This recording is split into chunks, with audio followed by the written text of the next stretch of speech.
शिव की कृपा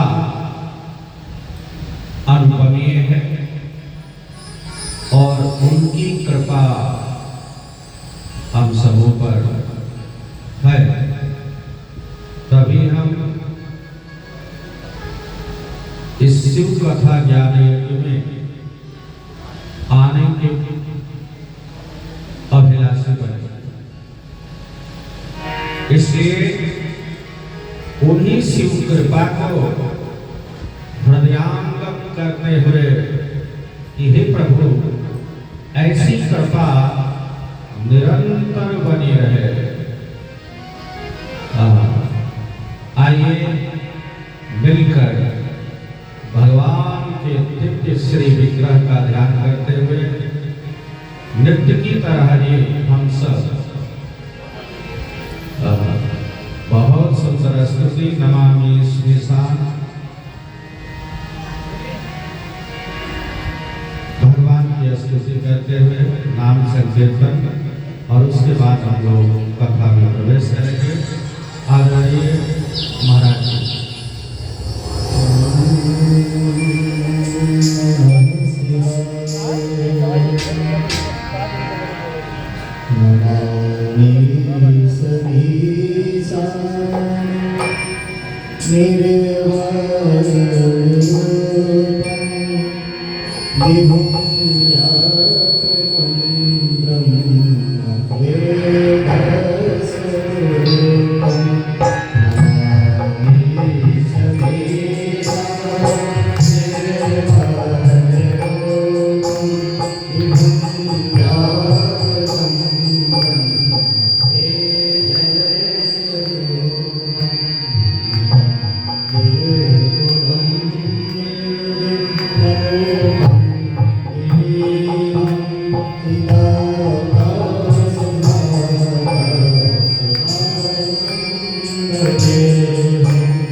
Hare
महाशिवपुराण के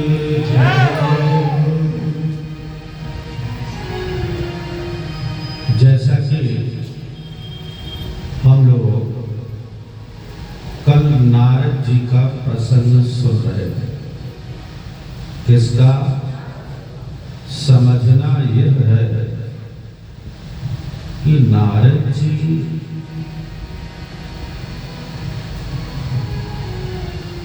ब्रह्मा जी के पुत्र हैं और अनुभवी संत लोग उन्हें भगवान का मन बताते हैं। भगवान का मन। तो नारद जी भगवान के मन कैसे हुए? बड़ी विचित्र बात है। यानी भगवान के मन में जैसा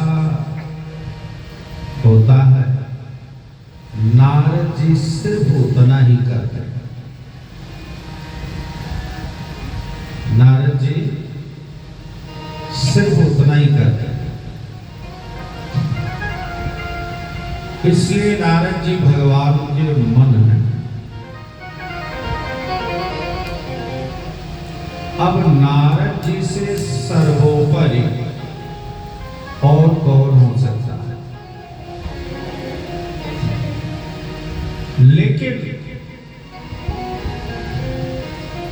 नारद जी से, क्योंकि ब्रह्म ऋषि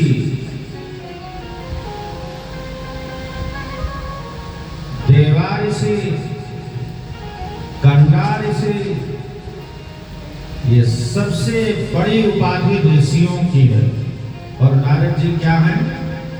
ऋषि। तो उनसे ऊंचा देखो, नारद जी जैसा भक्त नहीं, नारद जी जैसा कोई ज्ञानी नहीं, नारद जी जैसा कोई बैरागी नहीं, नारद जी जैसा कोई सन्यासी नहीं। ब्रह्म के पुत्र तो है ही है। लीला दृष्टि से भगवान का मन भी कहा जाता है। और इतने महिमा महिम बड़े आदमी होकर या भगवान के नजदीकी होकर भी अगर मन में थोड़ा सा अहंकार उत्पन्न हुआ, कितना? थोड़ा सा, तो नारद जी भी कितने परेशान हुए। यानी कि विचार करो कि भगवान कहते हैं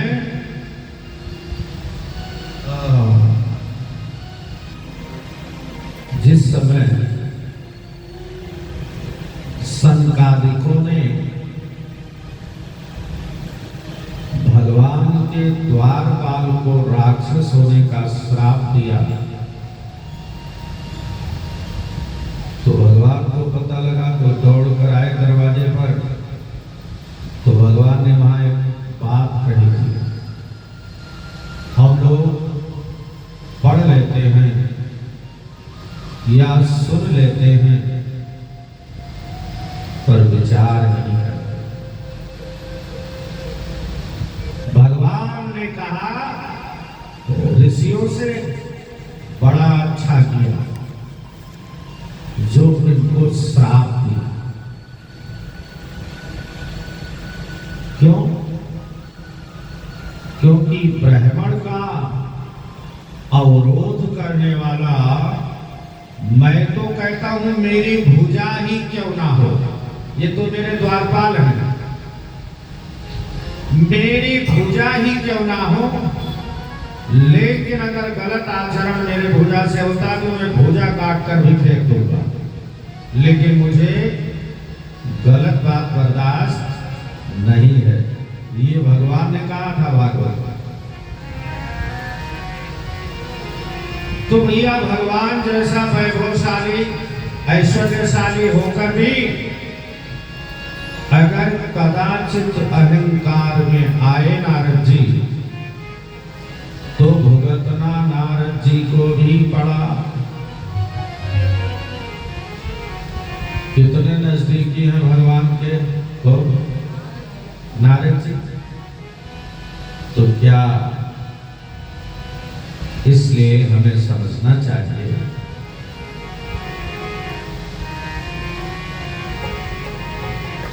और एक बात और बताऊं रहस्य की। नारद जी ने काम, क्रोध, लोभ तीनों को जीत लिया। हम सब यही जानते हैं और नारद जी को भी यही लग रहा था हमने जीत लिया। अच्छा, नारद जी काम के प्रभाव से प्रभावित नहीं हुए, वास्तविकता लोभ में भी नहीं है, यह भी वास्तविकता है। क्रोध भी नहीं आया, यह भी वास्तविकता है। इसमें कोई शक नहीं है। लेकिन अभिमान कब अंकुरित हुआ? कब अंकुरित हुआ? हाँ जी, कब अंकुरित हुआ अभिमान? कल ही आपने कथा सुनी जी।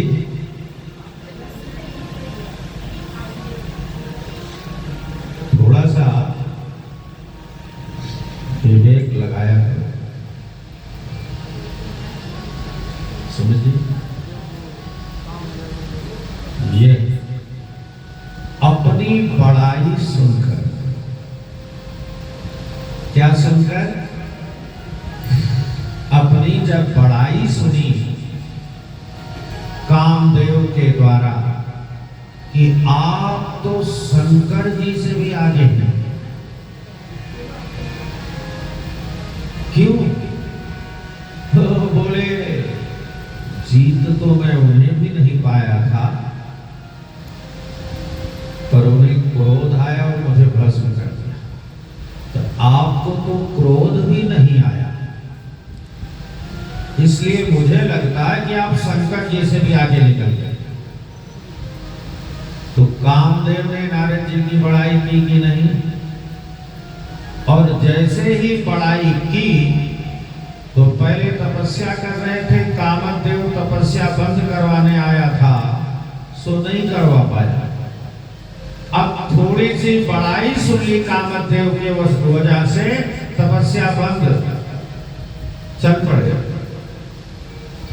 तो नारद जी के अंदर विकार रूपी अहंकार राक्षस जो जन्म लिया, वो कब अहंकार आया? बड़ाई सुनकर।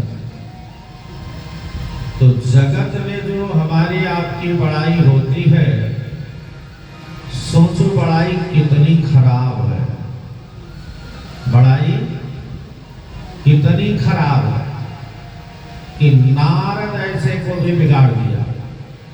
किसने बिगाड़ा? बड़ाई ने। और हम लोग सब लोग बड़ाई के लिए ही ललायित रहते हैं। बुराई सुधारती है, बुराई सुधारती है और बड़ाई बिगाड़ती है।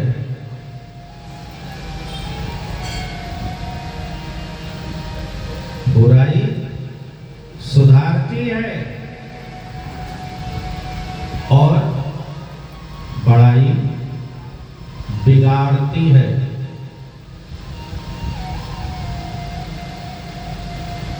तो हमें अब ये हम जान गए कि बड़ाई बिगाड़ती है और बुराई सुधारती है। तो निर्णय तो हमें ही करना होगा कि हमें क्या चाहिए। बड़ाई चाहिए या बुराई। तो सर्वप्रथम हमें इस कथा से सबसे पहली सीख लेनी चाहिए कि नारद जी बिल्कुल नारद जी थे और बिल्कुल कहते नहीं दूध से धुले हुए थे, लेकिन थोड़ी सी बड़ाई रूपी कानों में रस पड़ा कि नारद जी का मन बिगड़ गया। नारद जी का मन, और ऐसा मन बिगड़ा कि शिव जी तो जगत के पिता हैं, आत्मा स्वरूप हैं। जैसे हम आप स्वयं संकट सह लें, पर अपने बच्चों को बिगड़ा हुआ देखना नहीं चाहते। तो हमारे भगवान जी जगत पिता है। क्या है? जगत पिता। तो भगवान जी कब चाहेंगे कि कोई बिगड़ जाए या किसी की ना बने? नारद जी कैसे बिगड़े? क्या सुनकर? बड़ाई सुनकर। तो अपनी बड़ाई कितनी खतरनाक होती है, इसलिए हनुमान जी की थोड़ी सी बड़ाई की। किसने? राम जी ने। रावण क्यों करेगा? राम जी ने की। जब सीता का पता लगाकर आए हनुमान जी,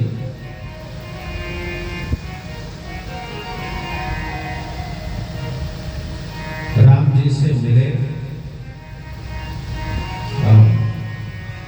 तो राम जी ने कहा, मैं तुमसे कोरिन नहीं हूं, और ये मैं ऐसे नहीं कह रहा, देखो कर विचार मन माही। मैं अपने मन में विचार कर देख लिया कि जो काम तुमने किया है वो मैं तुम्हारे लिए नहीं कर सकता, इसलिए मैं तुम्हारा ऋणी हूं। क्या?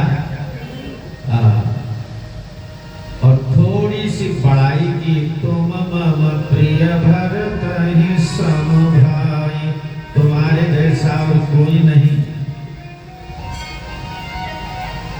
अच्छा ध्यान दीजिएगा। तो हनुमान जी उस बड़ाई को जैसे ही सुना, हनुमान जी राम जी के चरणों में गिर पड़े, चरणों में गिर पड़े और चरण पकड़कर रोने लगे। कौन? हनुमान जी। तो राम जी ने कहा, हनुमान एक बात बताओ, मैं तुम्हारी बड़ाई कर रहा हूं, हनुमत चरण गहे अकुलाई। हनुमान जी अकुलाकर चरण पकड़ लिए राम जी के। तो पूछा क्यों? बड़ाई अच्छी नहीं लगती आपको? तो हनुमान जी ने कहा, प्रभु क्षमा कीजिएगा, बड़ाई आपने नारद जी की भी की थी। किसकी? तो नारद जी क्या बन गए थे? जानते हो क्या बने थे? है जी? बंदर। तो हनुमान जी ने कहा, प्रभु आप जब बड़ाई करते हो तो बड़ा डर लगता है, लेकिन मैं तो पहले से ही बंदर हूं, तो मेरी बड़ाई आप क्यों कर रहे? हनुमत चरण गहे अकुलाए। तो जो वास्तविक सज्जन हैं, सज्जन हैं, वह अपनी बड़ाई कदापि नहीं सुनते। उनकी बड़ाई होने लगे ना तो कानों में अंगुली दे लेते, मुंह सिकोड़ लेते हैं कि न जानी क्या होने वाला।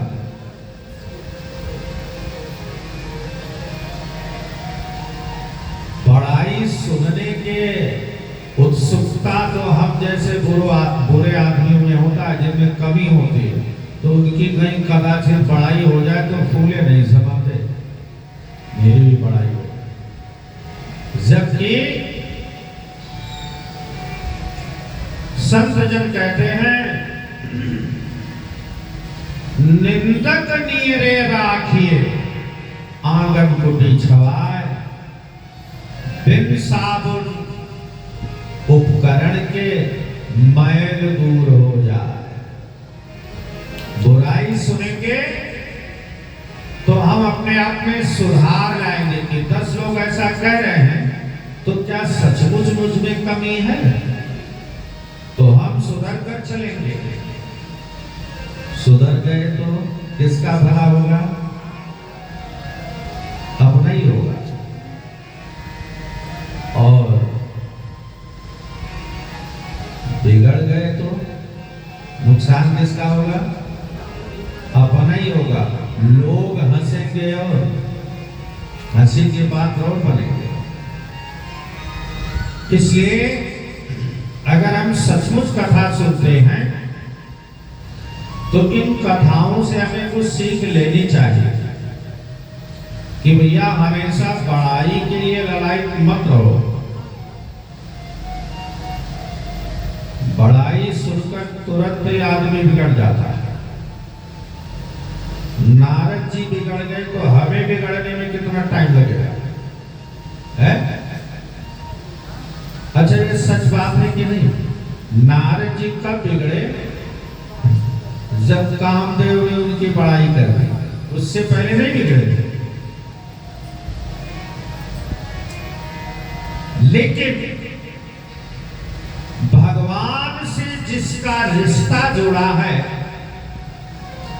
वो कदाचित बिगड़ भी जाए तो भगवान बहुत जल्दी उसको फिर रास्ते पर ले आते हैं। लेकिन जो भगवान से दूर है, उसका क्या होगा? तो नारद जी महाराज ऐसे बिगड़े, कथा आपने कल सुनी ही कि भगवान को ही गालियां देने लगे। किसको? अच्छा, भगवान को ही गालियां देने लगे और भगवान सामने खड़े हैं, उनकी पत्नी भी साथ में है। अब नारद जी गाली दे रहे हैं तो भगवान मुस्कुरा रहे हैं। भगवान नारद जी ने कहा, बड़े ढीठ हो भाई, हम तुम्हें गाली दे रहे हैं और तुम हंस रहे हो। भगवान ने कहा, नारद जी अभी अभी मेरी शादी हुई है, शादी थोड़ा जल्दबाजी में हुई तो वहां गाली गलौज हुआ नहीं। हाँ, आप गाली दे रहे हो तो मुझे लग रहा है कि अभी भी मेरी शादी ही हो रही है। तो नारद जी ने कहा, अच्छा बड़े ढीठ हो। सुनो, ऐसा क्यों कर रहे हो मैं जानता हूं। ऐसा तो क्यों कर रहे हो मैं जानता हूं। नारद जी ने कहा, परम स्वतंत्र न सिर पर कोई, परम स्वतंत्र न सिर पर कोई, परम स्वतंत्र सिर पर कोई, भाई करहु तुम सोई, भाई परम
तुम परम स्वतंत्र हो, इसलिए जो मन में आया कर बैठते हो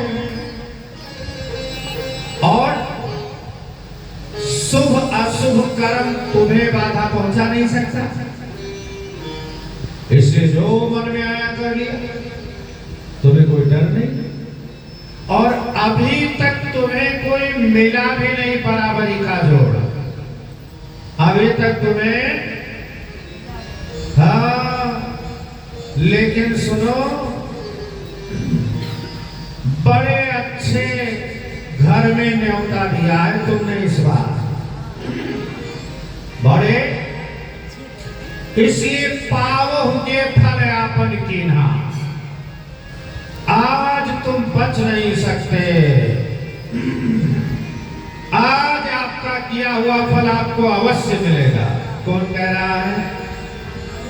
हाँ जी, नारद जी। और किससे कह रहे हैं भला?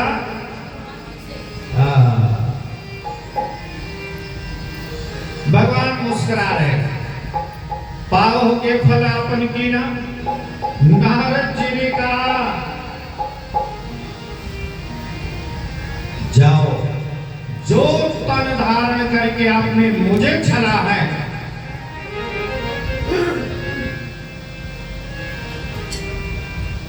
वही शरीर धारण करो। मेरा तुमने अपकार किया, मेरा तुमने अपकार किया। क्या अपकार किया? बोले मैं शादी करना चाहता था, तुमने नहीं होने दिया। तो नारी विरह में कितना कष्ट होता है तुम तभी जान पाओगे जब तुम्हें भी नारी विरह होगा। इसलिए नारी विरह तुम हो दुखा।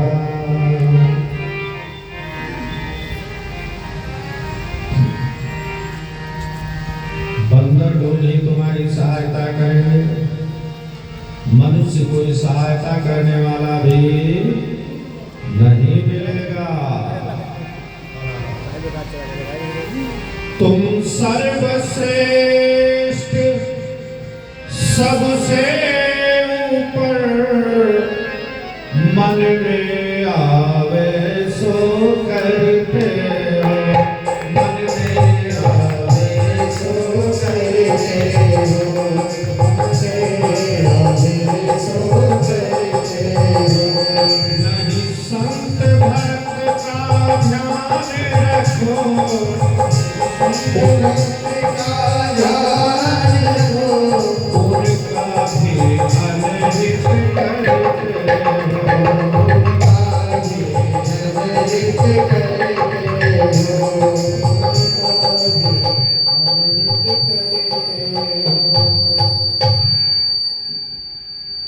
इससे अच्छा तो दिया अपना ही चला जाएगा।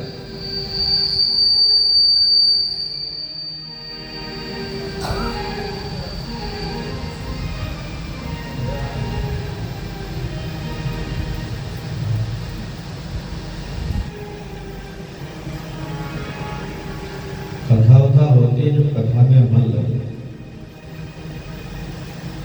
मन बार बार विचलित हो तो कथा कहां से होगी? डंकी नाचना हो तो फिर तो भेड़ा वाले को बुलाए क्यों?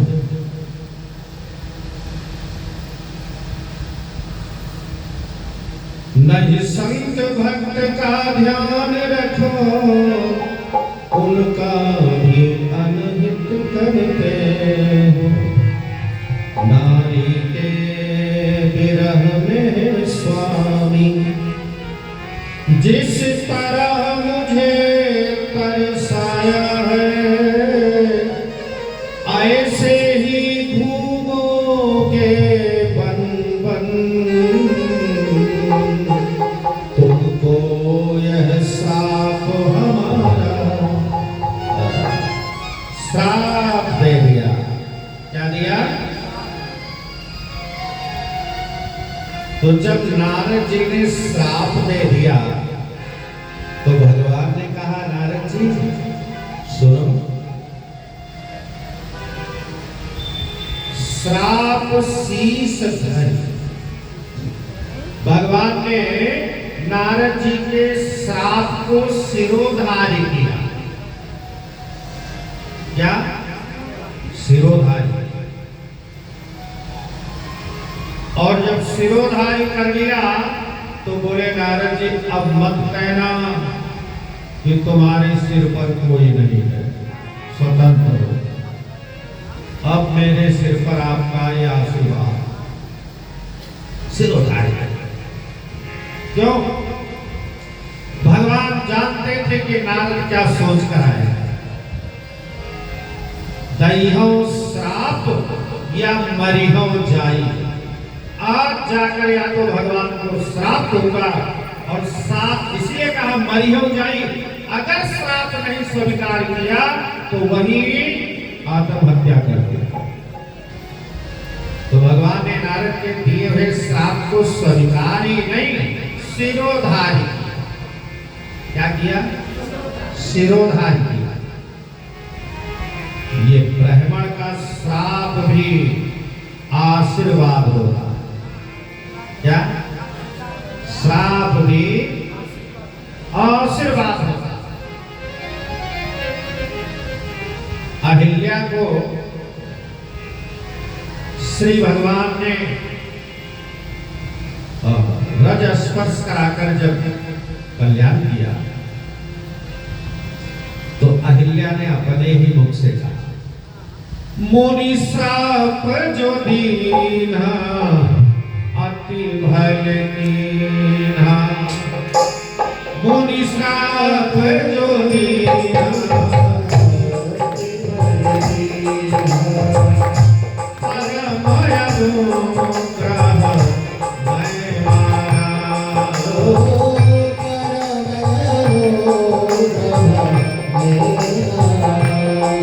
मुनि श्राप जो दीन्हा अति भल कीन्हा परम अनुग्रह मैं मारा।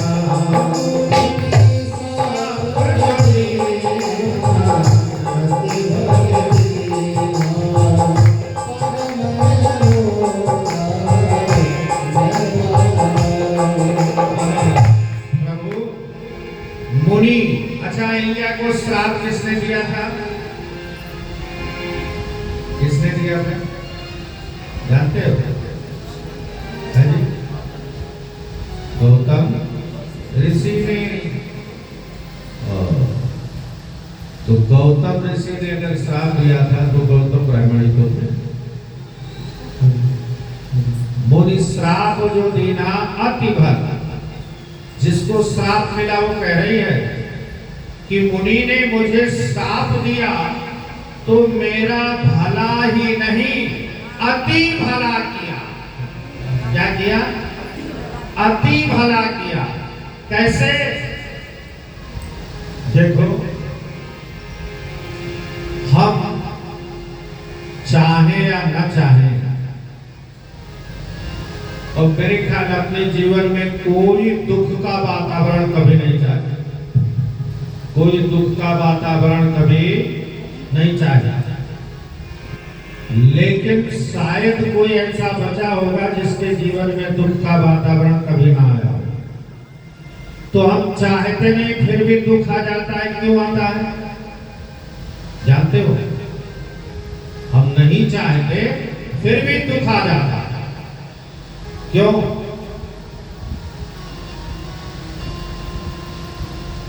है जी? कोई नहीं बोल रहा।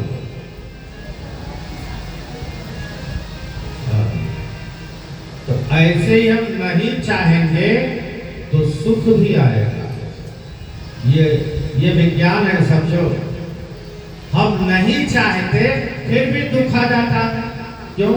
क्योंकि उसे चाहे पिछला कर्म मानो, प्रारब्ध मानो, कुछ भी मानो, लेकिन आता है। तो ऐसे अगर दुख आया है तो सुख भी अपने आप आएगा, हम चाहें या ना चाहें। अपने आप ही आएगा। फिर हम सुख दुख के उधेड़ में क्यों पड़े रहते हैं? क्यों हम भगवान से रोज अपने सुख की, भगवान सुख शांति देना, क्या देना? सुख शांति देना। अच्छा, कई लोग बड़े उदार होते हैं, वो सबके लिए कहते हैं भगवान सबका भला करना। क्या कहते हैं? सबका। अच्छा, जो अपना ही भला नहीं कर पाता वो सबका भला कहां से करता है? क्यों?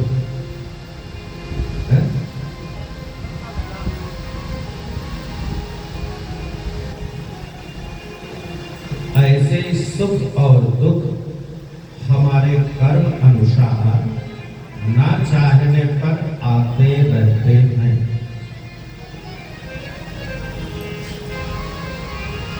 तो फिर हम रात दिन मांगते रहे भगवान से हमें ये दे दो, लेकिन हमारे भाग्य में नहीं है तो मिलेगा, या अभी समय नहीं है तो भी, और समय जब आएगा तो बगैर मांगे मिल जाएगा। अगर दुख बगैर मांगे मिलता है तो सुख भी बगैर मांगे मिलेगा। लेकिन हम सुख दुख की निवृत्ति और सुख की प्राप्ति के लिए भगवान से प्रार्थना करते रहते हैं। तो भौतिक सुख हो और थोड़ा बहुत भक्ति में भी मन लगे तो ये जीवन में मनुष्य का भला हो रहा है। जीवन में मनुष्य का भला हो रहा है। लेकिन भगवान की प्राप्ति हो जाए, जगत में अति भला हो गया। क्या? अति भला हो गया। तो अति भला सिवाय भगवत प्राप्ति के और कुछ नहीं। तो मुनि के श्राप से अहिल्या को भगवान राम मिल गए। कौन मिल गया? राम मिल गया। शास्त्रों में कहा गया है जगत में सबसे बड़ी हानि क्या है जानते हो? जगत में सबसे बड़ी हानि, विचार करो, नहीं जानते होंगे, मैं बताता हूं। मनुष्य का तन पाकर भी भगवान के भजन से हम वंचित रह गए तो ये सबसे बड़ी हानि है। जगत में मनुष्य का तन पाकर हम भगवान के भजन से वंचित रह गए तो ये सबसे बड़ी हानि है। और इस जगत में भगवान की भक्ति या भजन प्राप्त कर लिया, यही सबसे बड़ा लाभ है। लाभ किछु हरि भक्ति समाना, लाभ किछु हरि भक्ति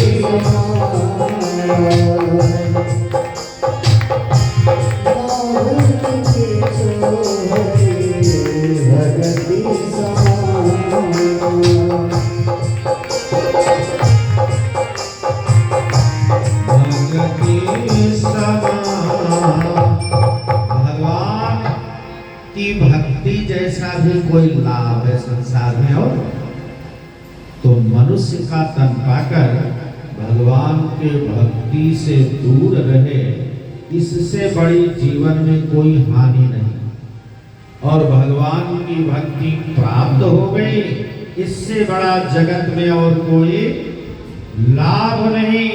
हानि और लाभ की परिभाषा सिर्फ इतनी ही है। बाकी सुख दुख वैभव पैसा धन ये तो सब हमारे कर्मों का फल है। जो होकर आए हैं वो फल मिलता रहेगा यथा समय, हम आप चाहे या ना चाहे। और भक्ति मिल जाना बहुत बड़ा लाभ है। और जिसे भगवान मिल जाए, जिसे भगवान मिल जाए, तो इसलिए भगवान ने नारद जी के दिए सिरोधार्य कर लिया, सिर पे उनके श्राप का भी सम्मान किया। किसने? भगवान ने। नारद जी के श्राप का भी सम्मान। फिर जब श्राप मिल गया तब भगवान ने क्या किया? तब हरि माया दूरी निवारी, नहीं तहरा माना राज कुमारी, नहीं तहरा माना राज कुमारी, नहीं तहरा माना राज कुमारी। भगवान ने अपनी माया को इशारा कर दिया, अब नारद जी के ऊपर से अलग हो जाओ, काम हो गया, काम हो गया। और जैसे ही भगवान की माया नारद जी के ऊपर से हटी, नारद जी जैसे कोई बहुत नशे में हो न, और एकाएक नशा उतर जाए, एकाएक नशा। हाँ, ये जो जगत में नशा के बहुत सारे उपकरण हैं, ये क्या नशा देगा? सबसे बड़ा नशा होता है अहंकार का नशा, जो उतरता ही नहीं। शरीर भी छूट जाती है तब भी शरीर के अंत तक बना ही रहता है। उसी को एक कहावत कहते हैं कि रस्सी जल गई पर ऐठन। इसका क्या मतलब? यही सबसे बड़ा नशा है रूप का, सबसे बड़ा नशा मद का, सबसे बड़ा नशा पैसे का, सबसे बड़ा नशा विद्या का। किसी भी प्रकार का कोई अहम भाव आ गया, सबसे बड़ा नशा है। लेकिन लौकिक नशा करके व्यक्ति मद में चूर रहता है, और जब नशा उतर जाता है तब उसे होश आता है कि मैं क्या हूं। अब नारद जी के ऊपर से माया उतर गई तो नारद जी को होश आया कि मैं क्या हूं। तो नारद जी चरणों में गिर पड़े, और जैसे ही नशा उतरा माया का, तो वहां ना वो राजकुमारी है और ना लक्ष्मी जी है, भगवान अकेले हैं और नारद जी। और जब तक माया थी नारद जी के ऊपर, तब तक नारद जी को क्या दिखाई दे रहा था? है जी, बोल दिया तो। नारद जी क्या देख रहे थे? भगवान जी के साथ दो दो पत्नियां हैं, एक जिसको नारद जी चाह रहे थे वो, और एक लक्ष्मी जी। और जैसे ही माया हटी तो अब एक भी नहीं है।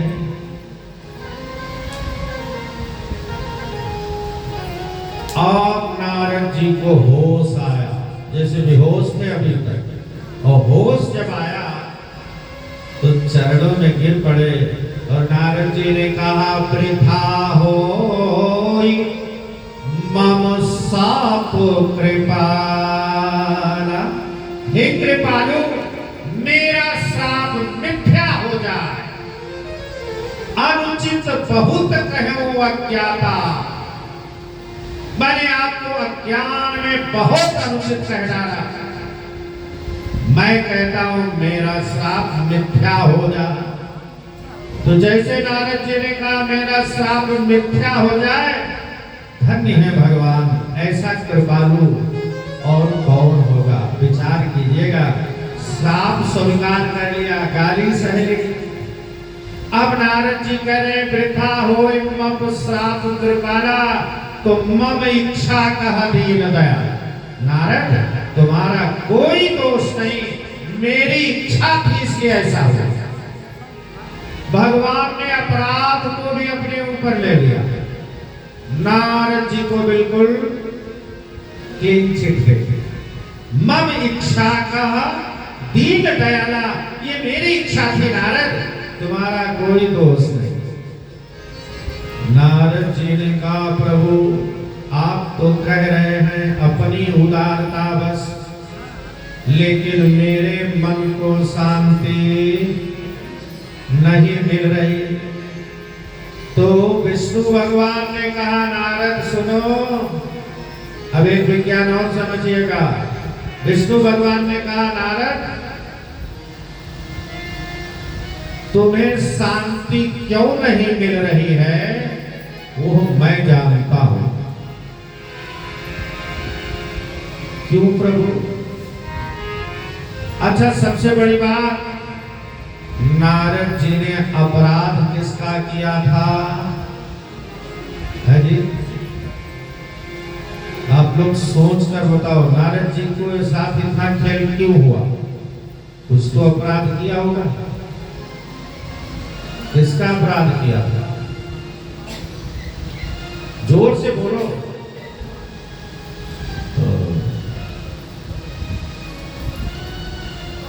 किसका अपराध किया?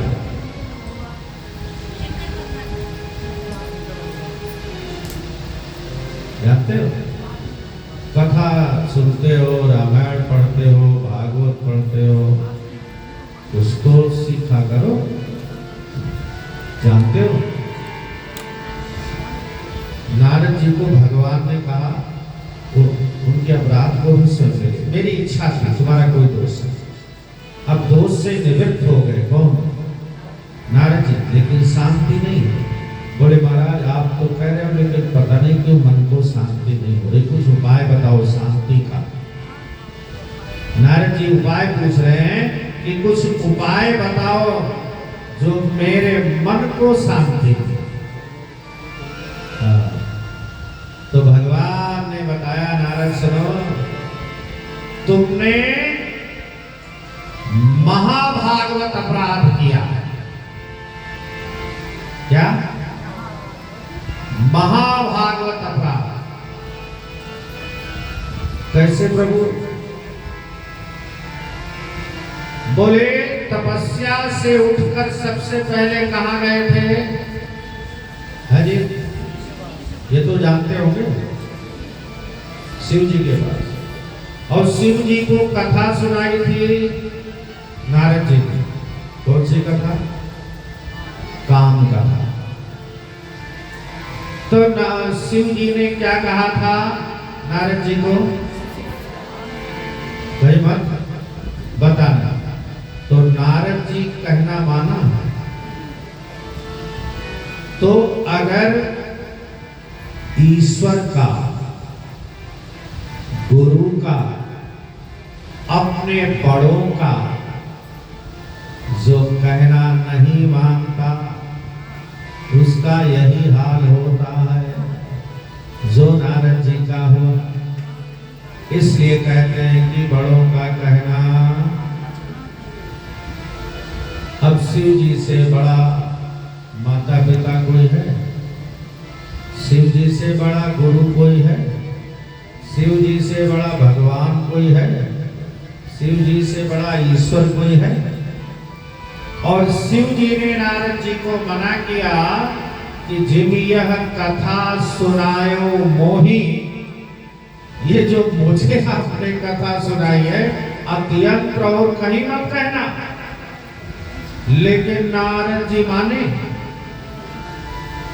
तो अगर बड़ों का कहना ना मानो या किसी भी बड़े का, गुरु का, भगवान का कहना ना मानो तो अपराध है कि नहीं? है जी? आपका बेटा आपका कहना ना माने तो आप कितने खुश हो जाओगे?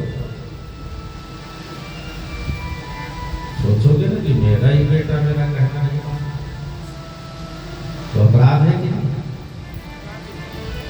इसलिए नारद जी ने शंकर जी का अपराध किया, जो कि शंकर जी के मना करने पर नारद जी ने उनकी बात अनसुनी कर दी, उनके आदेश का पालन नहीं किया। है शंकर जी का, और उनके अंदर जो अहंकार हुआ था उसका निवारण किया विष्णु जी ने। और नारद ऐसे भक्त के लिए भगवान एक जन्म मनुष्य बनेंगे, बन बन भटकेंगे, पत्नी से वियोग होगा, इतना सब कुछ स्वयं निरपराध होते हुए भी स्वीकार कर लिया। किसके भले के लिए? हजी अपने भक्त के भले के लिए स्वयं कष्ट सह लिया, लेकिन भक्त को आगे कष्ट ना हो, ऐसा भगवान के सिवा और कौन कर पाएगा? है जी, ऐसा भगवान के सिवा और कोई कर पाएगा? ऐसे दयालु हैं कौन? भगवान जी। और ऐसे दयालु, ऐसे कृपालु, ऐसे शुभ चिंतक, ऐसा शुभ चिंतक कौन होगा? भगवान के सिवा। लेकिन फिर भी हम उन्हें भूल जाते हैं, उनको याद करने का टाइम हमारे पास नहीं होता। अब देखो, नारद तुम्हें शांति इसलिए नहीं मिल रही है क्योंकि अपराध तुमने जिनका किया है वहीं जाओ, उन्हीं का भजन करो। जब बहु जाई शंकर सतनामा, होई हृदय तुरत विश्राम। जब बहु जाई शंकर सतनामा, होई हृदय तुरत विश्राम।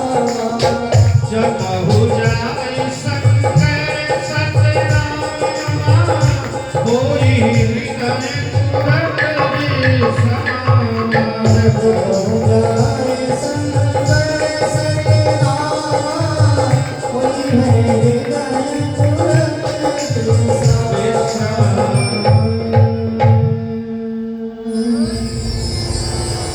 थोड़ा थोड़ा आगे आ जाए, बीच में भी बहुत जगह है, थोड़ा थोड़ा आगे शांतिपूर्वक कथा सुनते रहे। तो भगवान विष्णु ने कहा, नारद एक काम करो, अगर तुम शांति चाहते हो तो क्या शंकर जी का सतनाम स्तोत्र है, तो उन्हीं के सतनाम स्तोत्र का पाठ करो। शिव जी से जैसे ही आपका तार जुड़ेगा, आपको शांति मिलेगी, आपको शांति मिलेगी। और यह सत्य बात है। शिव जी का सतनाम स्तोत्र शिव पुराण में है। भगवान सत में 100, शिव जी का 100 नाम ही है।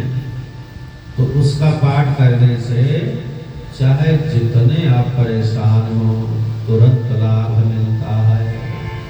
और तो वो भी न जानते हो तो ओम नमः शिवाय आंख बंद करके भगवान के स्वरूप का ध्यान करते हुए और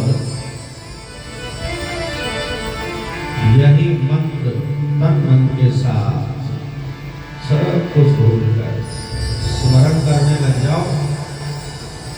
108 भी पूरा नहीं करोगे कि आपके तन और मन को तुरंत शीतलता प्राप्त होगी।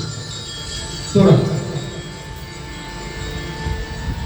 आज भी, क्योंकि दैवाधीनम जगत सर्वम मंत्राधीन देवता और तस्य मंत्र ब्रह्मणाधीन। तो देवता मंत्र के अधीन होते हैं। नाम के पीछे नामी भागता है। नाम के पीछे कौन भागता है?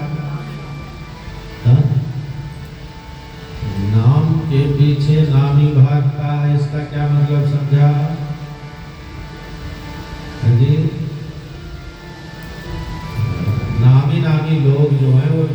के लिए ही कुछ करेंगे, नाम ना हो तो कुछ नहीं करेंगे। एक तो ये लौकिक अर्थ हुआ, और आध्यात्मिक अर्थ यह है कि जिस भगवान का आप नाम जपेंगे वो भगवान आपके पीछे भगने लग जाएगा।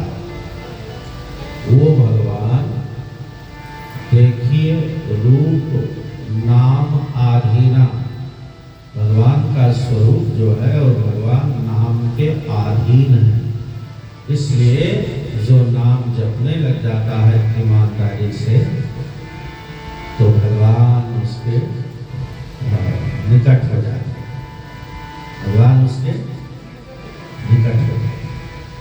तो शंकर जी को उपाय बताया कि तुम शिव तीर्थ में जाकर शिव नाम जप करो, तुम्हें शांति मिलेगी।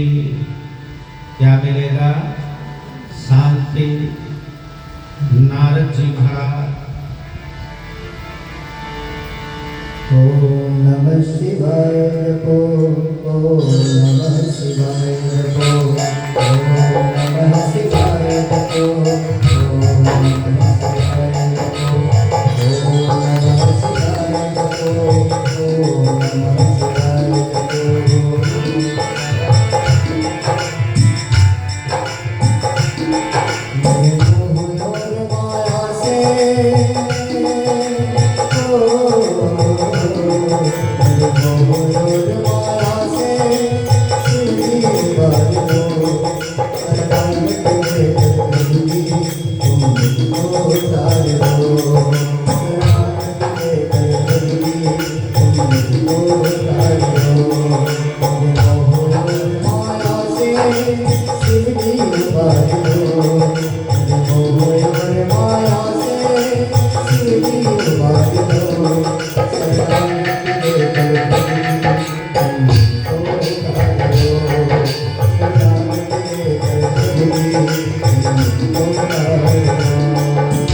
नहीं सुनोगे दिल की हमारी, कौन सुनेगा दिल समझो।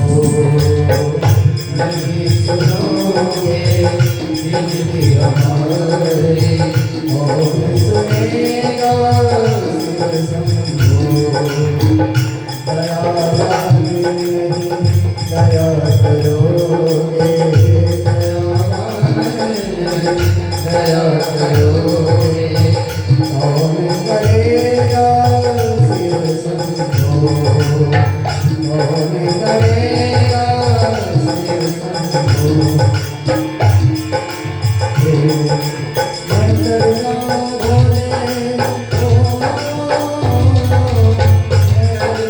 भोले जीवन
नारद जी अनेक तीर्थों का, और वो भी शिव तीर्थ, कौन से शिव स्थानों का दर्शन करते करते और भगवान शिव के सहस्र सतनाम का पाठ किया, जिससे नारद जी के मन को शांति मिली। और जब शांति मिली तो जब माया उतर गई, भगवान से सारी वार्तालाप हो गई, नारद जी चले तो रास्ते में उनको 2 रुद्रगण मिल गए। कौन से रुद्रगण है जी? जिनको नारद जी ने श्राप दिया था। क्या?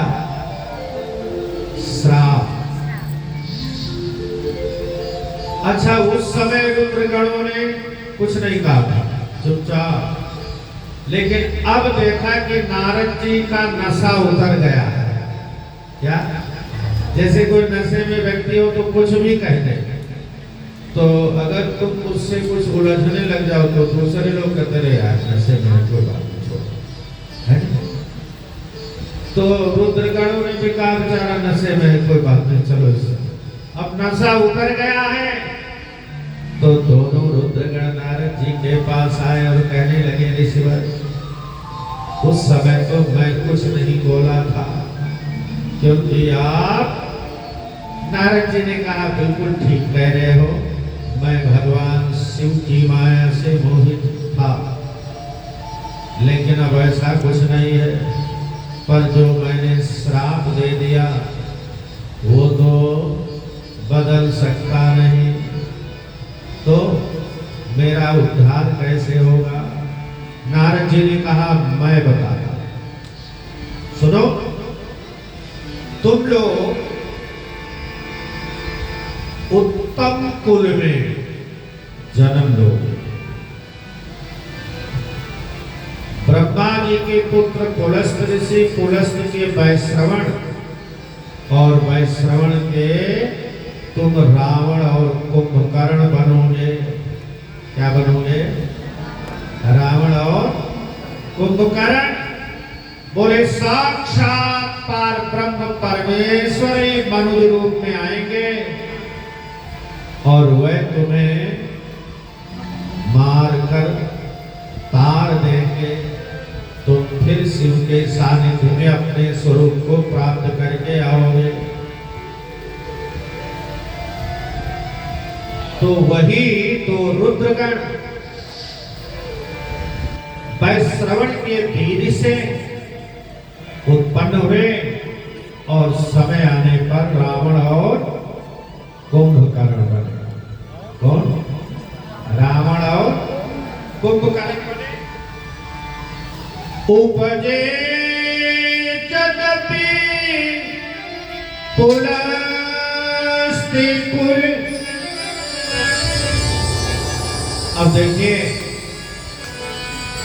यद्यपि शिव जी के रुद्रगण हैं, बड़े ध्यान से समझिएगा, उनका जन्म भी बहुत उत्तम कुल में हुआ, तदपि श्राप बस। लेकिन फिर भी विप्र श्राप के कारण वो राक्षस कहलाए और राक्षसी प्रवृत्ति ही अपनाई। उत्तम कुल में उत्पन्न होकर भी क्या कहलाए? राक्षस। शिव गणों ने नारद जी को प्रणाम किया, चले गए। अब नारद जी ने स्तोत्र शिव जी का जपा, मन को शांति आई और शिव क्षेत्रों में घूम घूम कर थोड़ा अपने आप को विचलित मन था, शांत किया और फिर नारद जी चलते चलते ब्रह्मलोक पहुंच गए। कहाँ? ब्रह्मलोक, ब्रह्मा जी के पास। और ब्रह्मा जी के पास पहुंचकर ब्रह्मा जी से निवेदन किया, पितामह, आपके मुखार बिंदु से हमने भगवान विष्णु की पावन महिमा तो जान ली, सारी कथा, पर अभी तक शिव तत्व के बारे में मैं अनभिज्ञ हूं।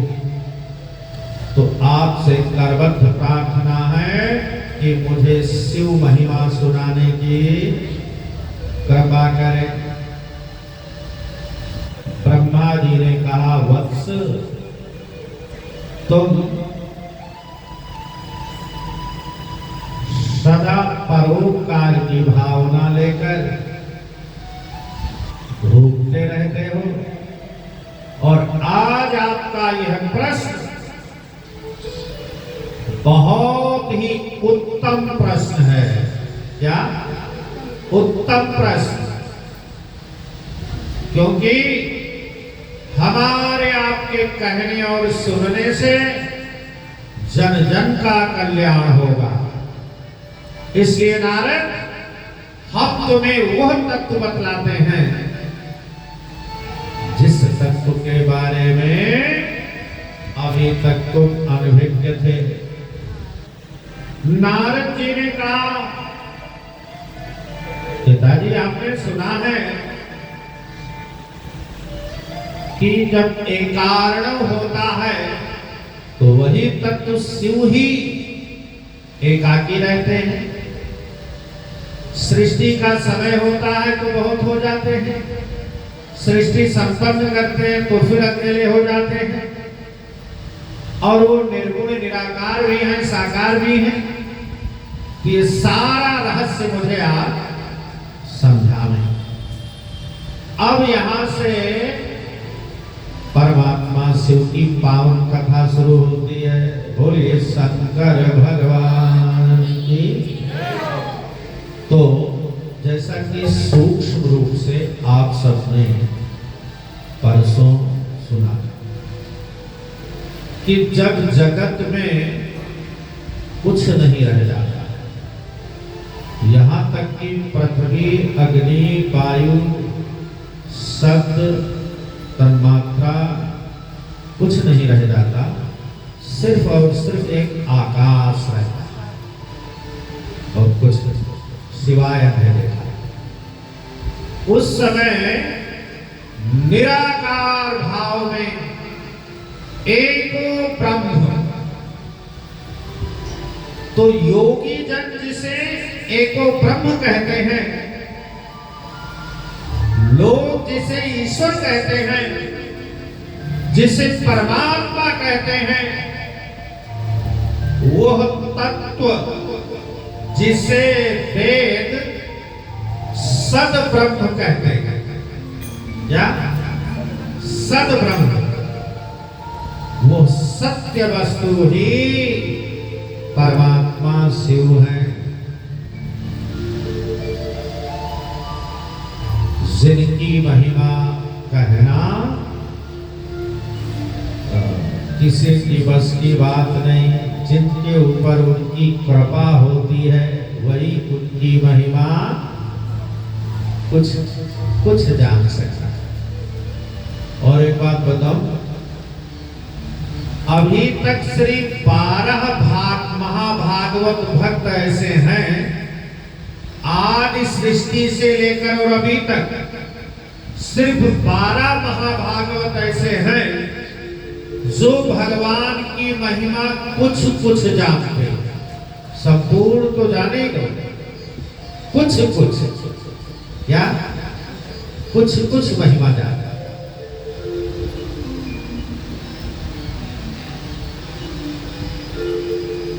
और वाल्मीकि जी ने कहा था,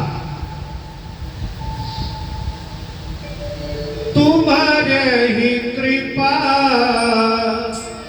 तुम्हारी रघुनंदन, तुम्हारे ही कृपा, तुम्हारी रघुनंदन, ही भगत भगति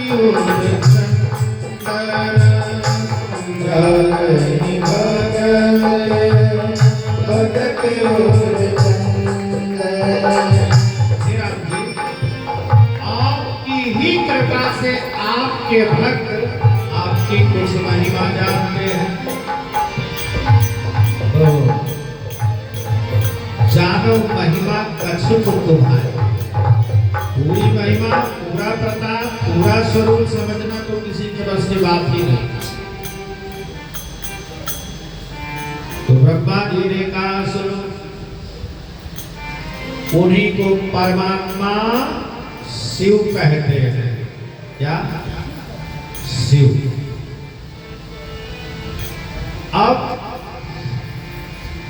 शिव परमात्मा के मन में विचार आया, निर्गुण निराकार वर्षों, हजारों, लाखों वर्ष तक और उसके बाद उनके मन में विचार आया तो निराकार से ही साकार हुए। क्या? साकार मीन्स निराकार से ही एक रूप की कल्पना की तो आकार उत्पन्न हो गया। निराकार से ही रूप की कल्पना की तो क्या हो गया? आकार उत्पन्न हो गया। अब ध्यान से समझिए, जैसे जल निराकार है। जल क्या है? निराकार। तो जल को हाथ से कोई पकड़ सकता है जी? क्यों? निराकार। हाथ में ले तो सकते हो थोड़ा बहुत, लेकिन अगर सोचो उसको पकड़े रहो तो आपके पकड़ में आएगा। अब जल को पकड़ना हो तो क्या करो? सीधा सा अर्थ है कि उसको फ्रीजर में देखो, भाव रूपी पात्र में, जैसे आप कटोरी में, कटोरा में वही निराकार जल भर कर और फ्रीजर में रख दो तो थोड़ी देर बाद वही जल क्या हो जाएगा? हाँ जी, साकार हो जाएगा वही जल। अच्छा, उसमें कुछ मिलावट तो नहीं हुई? है जी? उस जल में कुछ मिलाकर तो नहीं रखा गया? केवल जल ही आकार रूप धारण कर लिया। बहुत विज्ञान की बात है।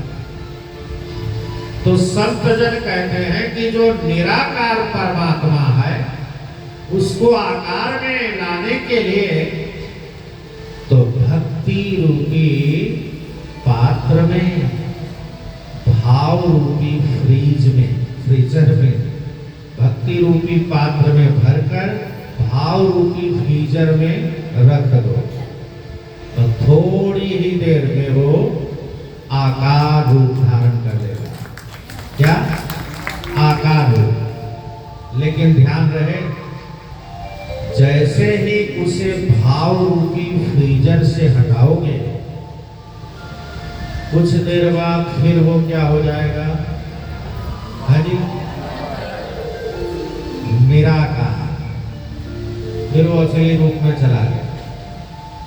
तो साकार होते हुए भी भगवान निराकार ही है।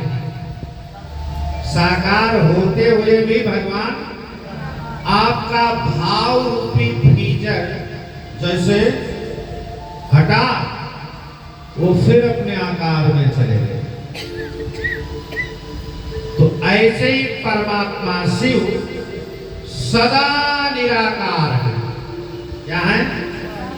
अभी हम लोग सबसे पहले स्तुति गाते हैं ना, निराकार मोकार मूलम।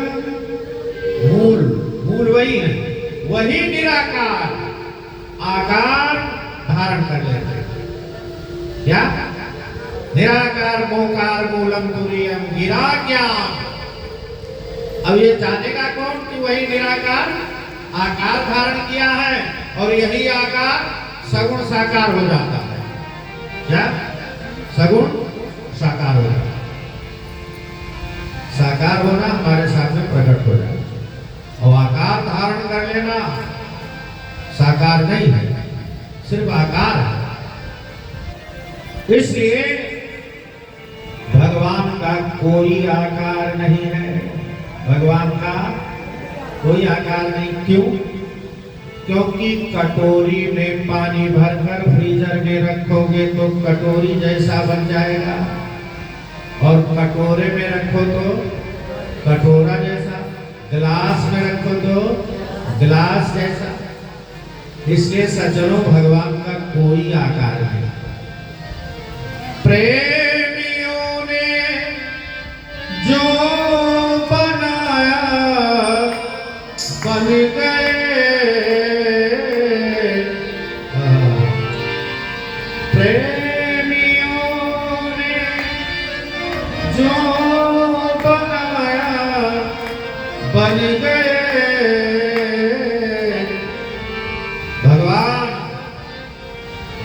भाव देखकर, प्रेमियों का प्रेम देखकर प्रेमी जैसा चाहता है वैसे ही रूप धारण कर लेते हैं। भगवान का अपना रूप कोई नहीं है।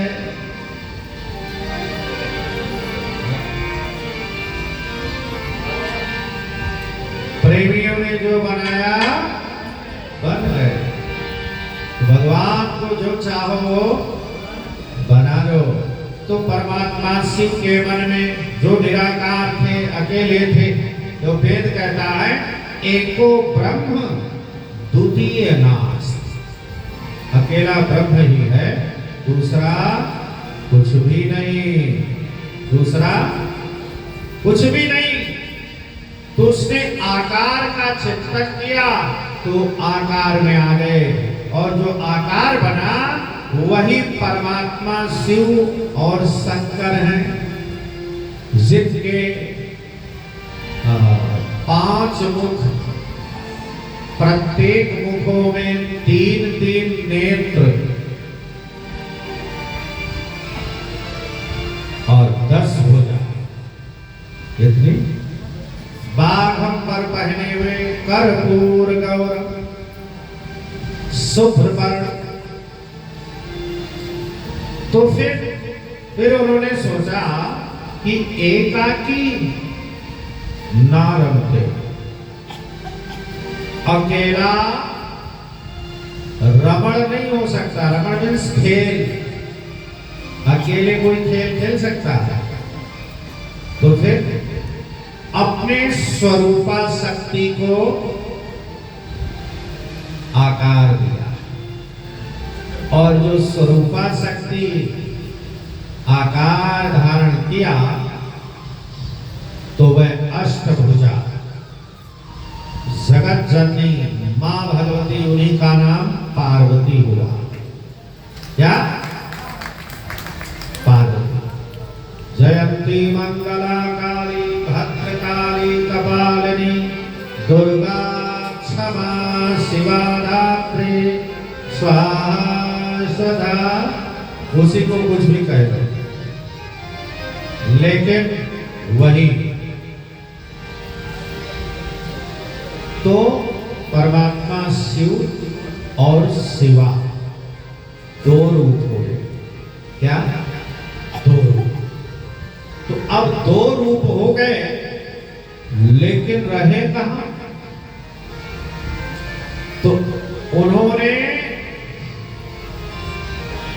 परमात्मा शिव ने, क्योंकि सब एक कारण था, कुछ था ही नहीं, तो परमात्मा शिव ने एक स्थान का चिंतन किया और उस स्थान को अपने त्रिशूल के ऊपर बसाया।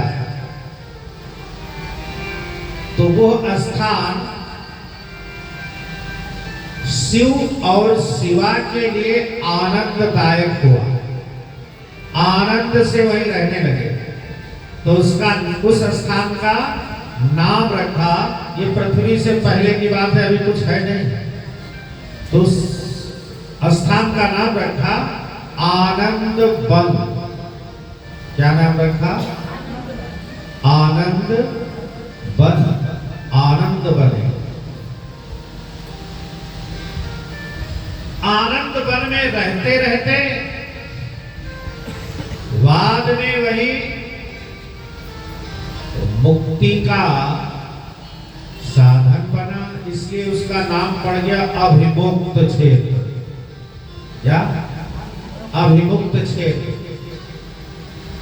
फिर उसी को कोई बनारस कहने लगा, कोई काशी नाम पड़ा, आदि आदि, लेकिन सबसे पहला नाम था आनंद वन और दूसरा नाम अभिमुक्त क्षेत्र।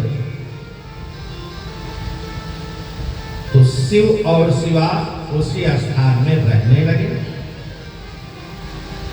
फिर एक दिन शिव जी महाराज ने सोचा कि हम एक ऐसे पुरुष को उत्पन्न करें जो सृष्टि बढ़ाए, सृष्टि करे, उनका देखभाल करे, और हम शिव शिवा इसी काशी में रहकर आनंद की अनुभूति लें।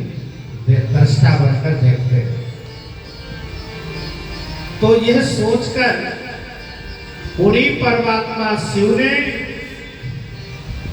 अपने शरीर के 10वें द्वार पर थोड़ा सा अमृत मल दिया। 10वें इंद्रिय पर अमृत मल दिया, जिससे एक पुरुष प्रकट हुआ और जो पीतांबर पहने हुए श्याम वर्ण का हाथ जोड़कर शिव के समकक्ष खड़ा हुआ वो पुरुष, महाराज मेरा नाम बताइए और मेरा काम बताइए। शिव जी ने कहा सर्वत्र व्यापक होने के नाते तुम्हारा विष्णु नाम होगा। बोलिए विष्णु भगवान की। क्या नाम होगा? विष्णु। तो गुरु जी मैं क्या करूं? बोले तपस्या करो। क्या करो? क्या करो? तपस्या करो। अभी अभी उत्पन्न हुए और तुरंत उनको कहां लगा दिया गया? तपस्या करो। विष्णु भगवान तप करने लगे। 10,000 वर्ष तपस्या किया। दिव्य 10,000